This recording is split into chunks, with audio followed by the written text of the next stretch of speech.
wonderful. I can't speak for Charlene, but she will be able to answer you. But we're having a wonderful time.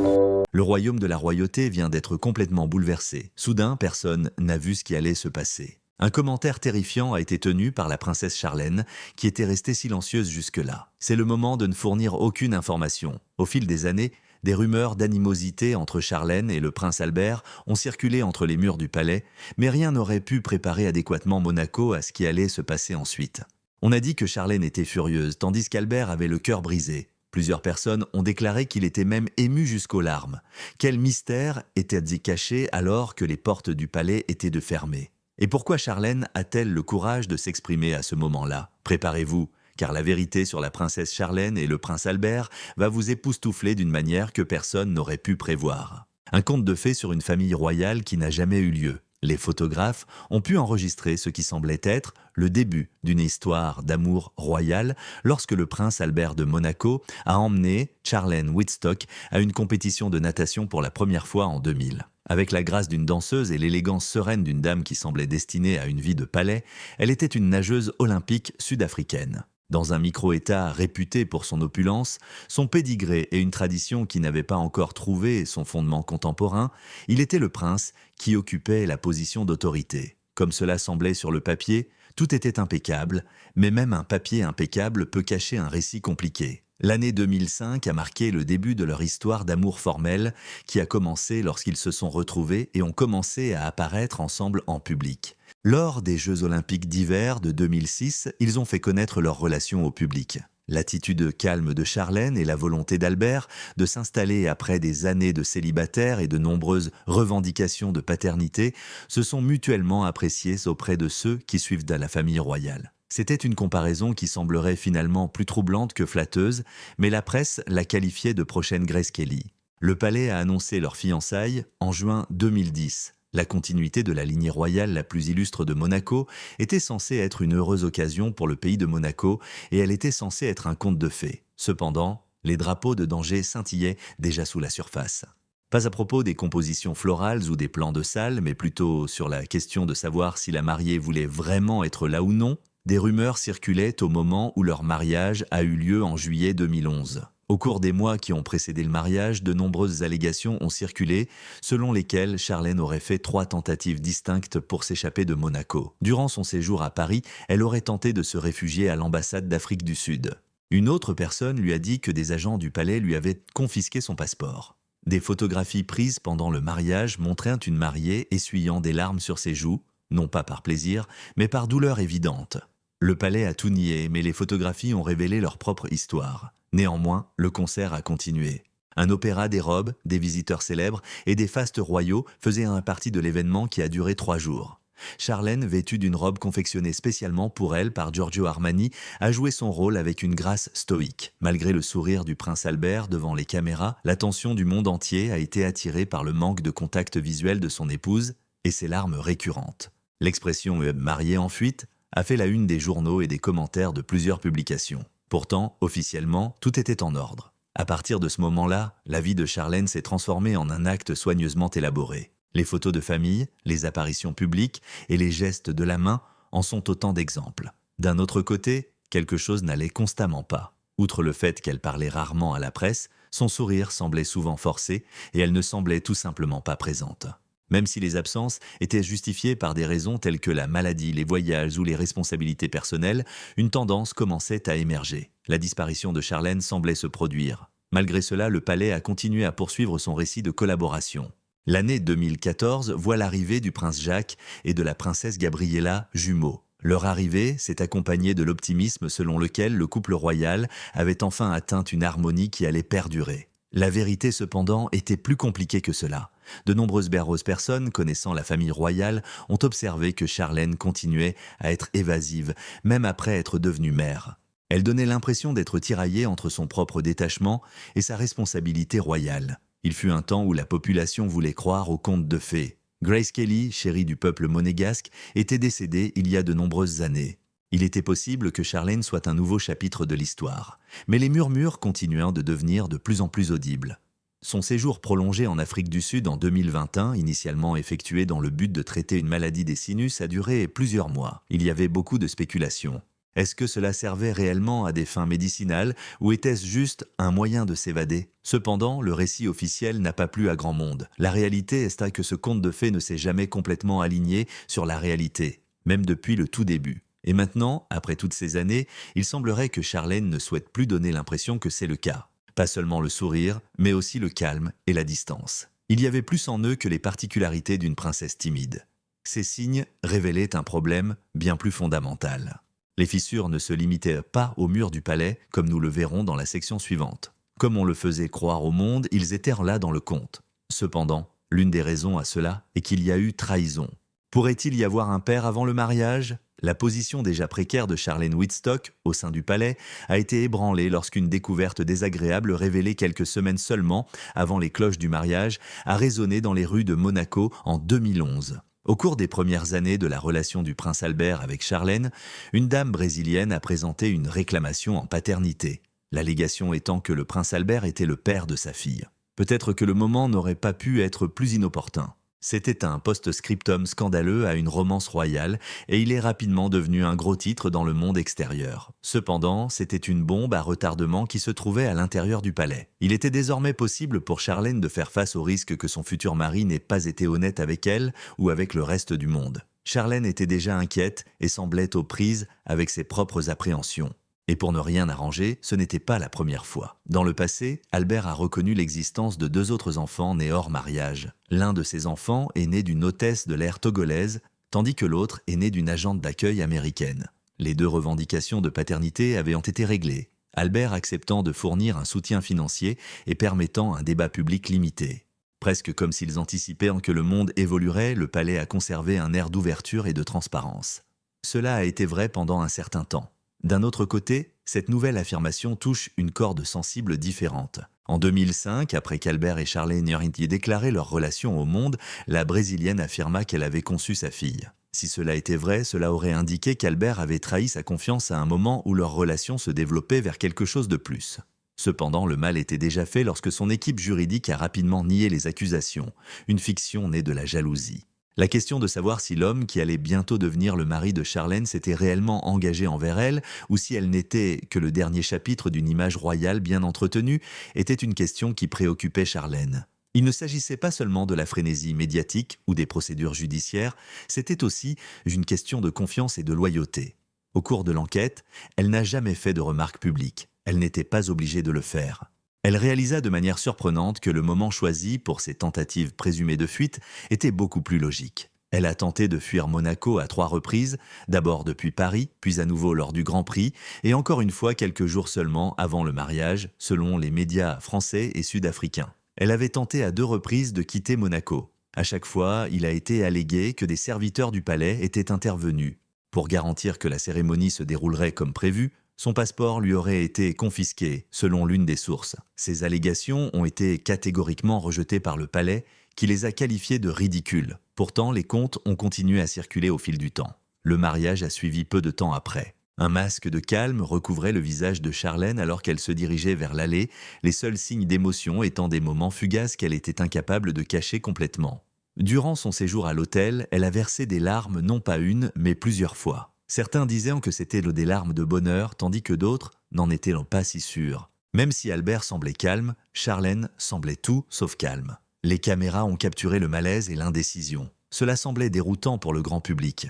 Il n'est pas nécessaire de le réaliser. Pourquoi ne pas simplement quitter la pièce? Cependant, la réponse était évidente pour ceux qui étaient les conscients des pressions liées au fait d'être membre de la royauté. Le mariage était non seulement un engagement personnel, mais c'était aussi un événement national, une performance politique et une performance dramatique. Non seulement Charlène épousait un homme, mais elle devenait également un symbole de continuité, de stabilité et d'héritage pour une nation axée sur l'apparence plutôt que sur la substance.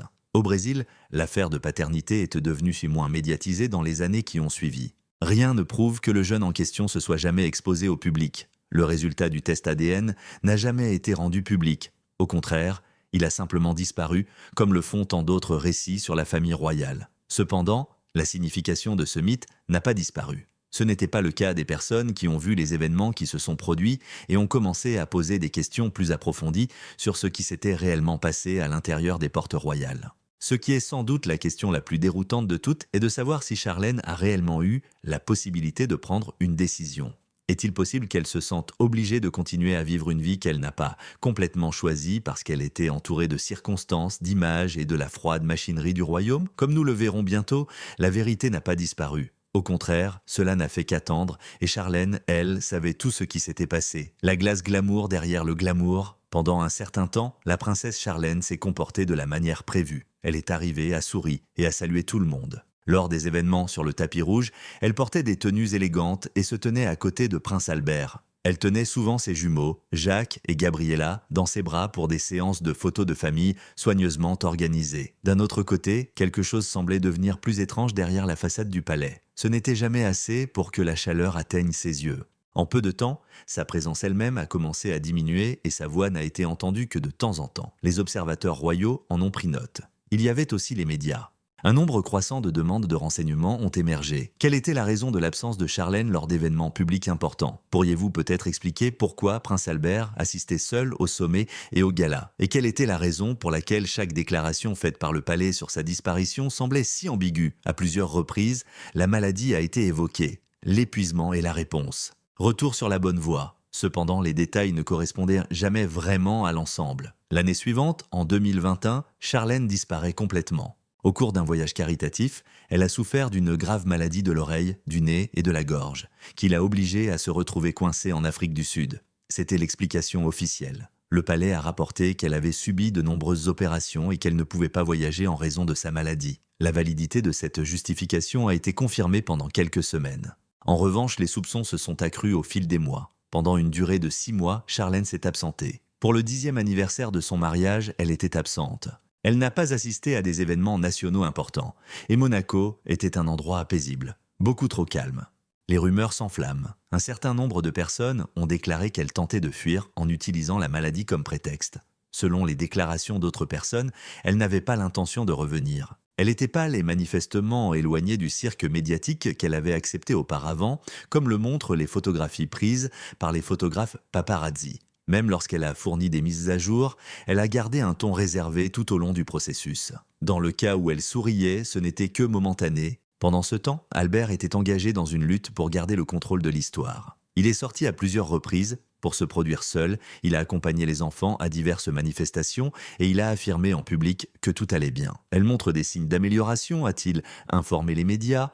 Elle a juste besoin de repos. Ces assurances, cependant, ont commencé à ressembler davantage à une demande qu'à une déclaration à mesure que le ton de sa voix changeait. Au cours de l'enquête, il est apparu qu'il ne s'agissait pas seulement d'un problème de santé. Cela constituait une crise.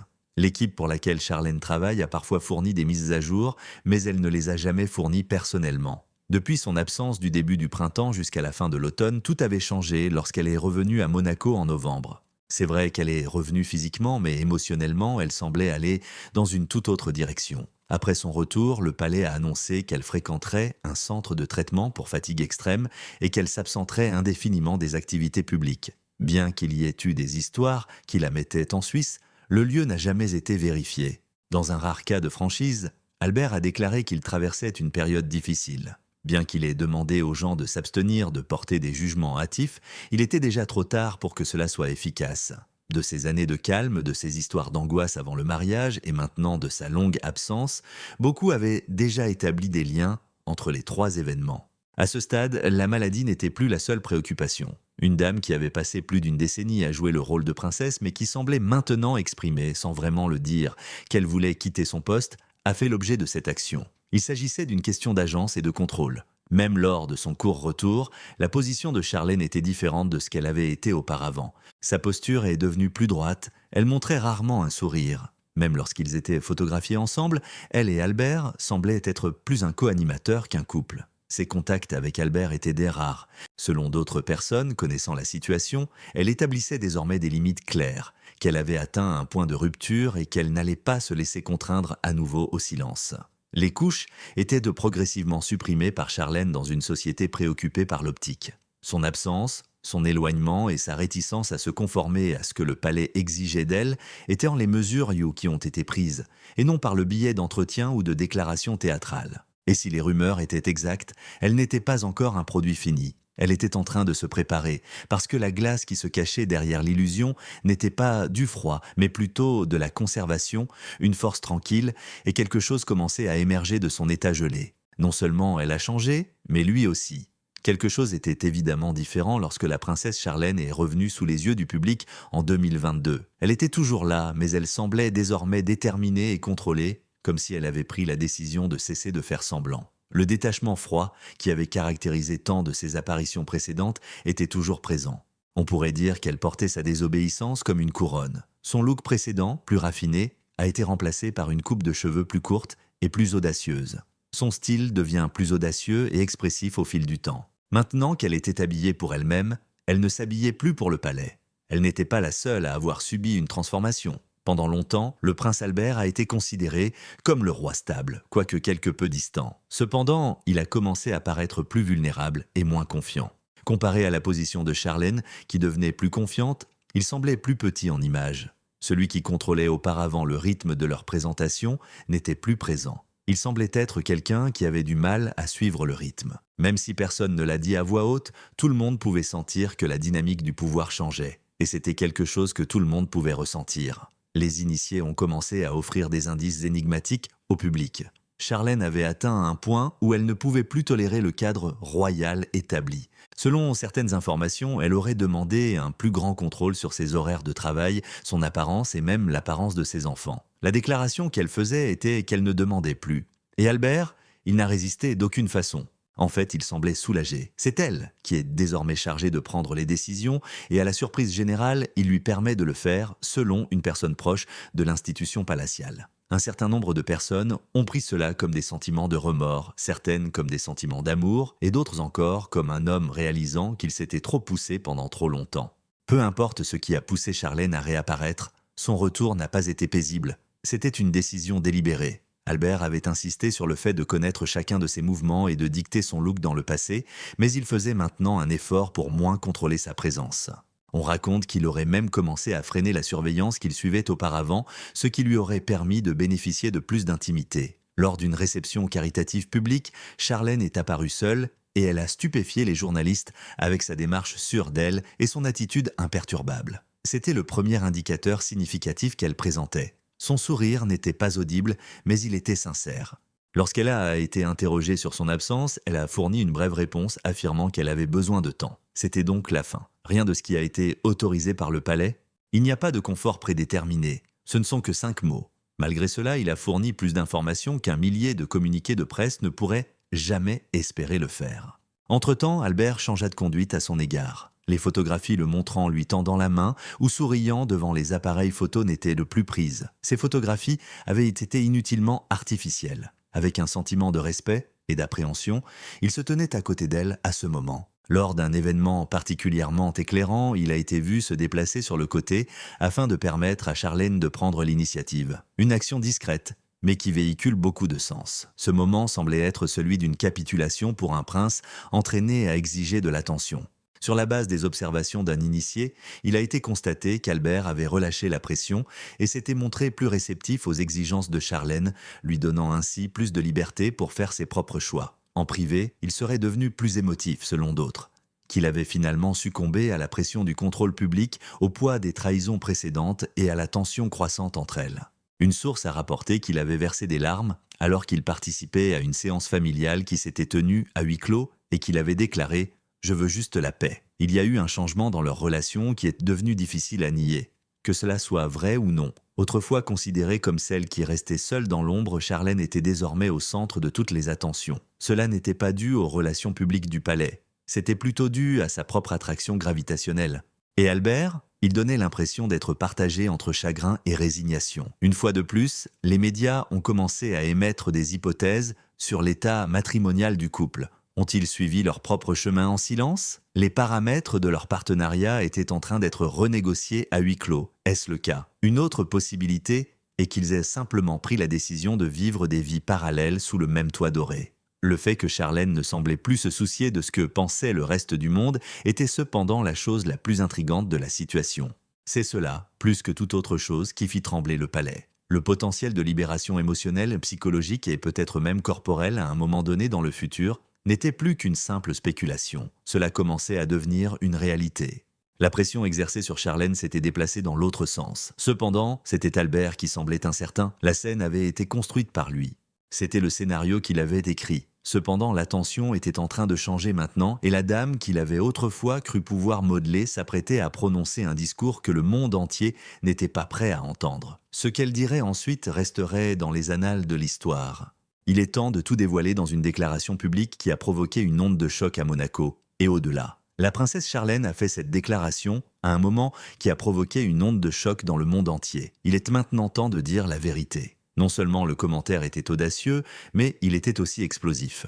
Cela a été réalisé lors d'une interview solo enregistrée à l'extérieur du palais. D'ailleurs, le prince Albert aurait été submergé d'émotions lorsqu'il a vu la vidéo pour la première fois, comme l'ont déclaré plusieurs initiés proches de la famille royale. Charlène a été montrée parlant ouvertement et avec une expression claire d'indignation sur sa vie depuis qu'elle s'est mariée avec la famille royale de Monaco lors de l'interview, qui a été diffusée sans autorisation préalable du palais et sans aucune annonce préalable. Même si elle gardait un ton contrôlé, il était impossible de passer à côté des sentiments d'irritation véhiculés par ses remarques. Charlène a volontiers déclaré qu'elle avait gardé le silence pendant un temps considérable, principalement en raison de son dévouement, mais aussi parfois en raison de la peur et de la pression. Mais à ce moment-là, elle avait l'impression qu'elle n'arrivait plus à maintenir l'affichage. Elle était prête à dire la vérité puisque le fardeau de tout avait atteint un point où c'était trop lourd à gérer pour elle. Le mécontentement de Charlène, ses absences prolongées des événements royaux et son retrait de la vie publique faisaient l'objet de rumeurs constantes depuis plusieurs années. Elle a clairement montré que l'image d'un conte de fées donné au public n'était pas fidèle à ses expériences de vie réelle et c'était la première fois qu'elle abordait publiquement le poids émotionnel de son rôle. La perception que le public avait de Charlène n'était même pas proche de la vérité sur sa vie comme elle l'a souligné. Elle a dit qu'il s'agissait d'une performance, expliquant que les choses étaient à bien différentes dans les coulisses. Elle avait l'impression d'être seule et d'être surveillée en permanence, et elle disait ne pas se sentir libre. Même si Charlène n'a pas mentionné spécifiquement Prince Albert, il était clair qu'elle faisait référence à lui.